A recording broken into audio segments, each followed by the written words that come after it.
የመንጃ ፍቃድ ትምህርት ቤቶች መሰረታዊ ሕግጋትንና ምልክቶችን ያስተምራሉ፣ ነገር ግን በየቀኑ በሚያጋጥሙ ሁኔታዎች ውስጥ በራስ መተማመን ለመንዳት የሚረዱ ተጨማሪ ተግባራዊ ክህሎቶች አሉ። ከእነዚህም ዋነኛው የመኪናችንን ርቀትና መጠን በትክክል መገመት ነው። ይህንን ክህሎት ለማዳበር የሚረዱ የማመሳከሪያ ነጥቦችን በመጠቀም እንዴት የተሻለ አሽከርካሪ መሆን እንደሚችሉ እንመልከት። 1. በጠባብ መንገድ የቆመን መኪና ሲያልፉ ትኩረታችሁን ወደ የመስታወቱ ታችኛው ግራ ጥግ አድርጉ። የመስታወቱ ታችኛው ግራ ጥግ የሌላውን መኪና የፊት መብራት በግልጽ ማየት ስትጀምሩ፣ ያኔ በጥንቃቄ ማለፍ ትችላላችሁ። ይህ ዘዴ መንገዱ ጠቦ ወደ አንድ ሲጠጋ ወይም የቀኝ ጎን ሲሆንም በትክክል ይሰራል። 2. መኪናውን ሲያቆሙ ወይም ወደ ኋላ ሲመልሱ።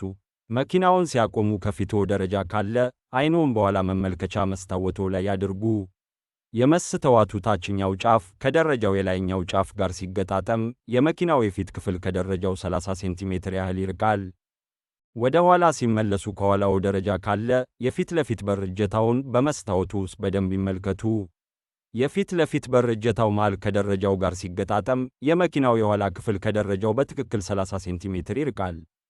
3. ጠባብ መንገድ ሲያጋጥማችሁ በዚህ ጊዜ አይናችሁን ከመሪው በግራ በኩል ላይ አድርጉ። የመሪው ግራ ጫፍ ጋር ቀጥተኛ መስመር ሲሰራ በዚህ ጊዜ አይናችሁን ጨፍናችሁ ብትነዱ እንኳ ምንም አይነት ነገር አይገጥማችሁም። 4. ስታጠፉ ከፊት ለፊታችሁ ደረጃዎች ካሉ በዚህ ጊዜ ትኩረታችሁን በመኪናው የፊት ኮፈን ላይ አድርጉ። የፊት ኮፈኑ ከደረጃዎቹ ጋር በትክክል ሲገጣጠም የመኪናችሁ የፊት ክፍል ከደረጃው 3 ሜትር ይርቃል። ከዚያ በኋላ ወደ ግራ ወይም ወደ ቀኝ ብትታጠፉም በሰላም ማለፍ ትችላላችሁ።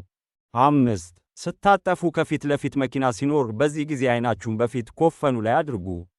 የመኪናው የፊት ኮፈን ከፊት ለፊታችሁ ካለው መኪና ጎማ ግማሽ ያህሉን ሲሸፍን በዚህ ጊዜ መሪውን ሙሉ በሙሉ አዙሩ። በዚህ መንገድ አጠገባችሁ ያለውን መኪና አትገጩም። እነዚህን የመንዳት ዘዴዎች በመጠቀም የመኪና ርቀት የመገመት ችሎታችሁን በእጅጉ ታሻሽላላችሁ።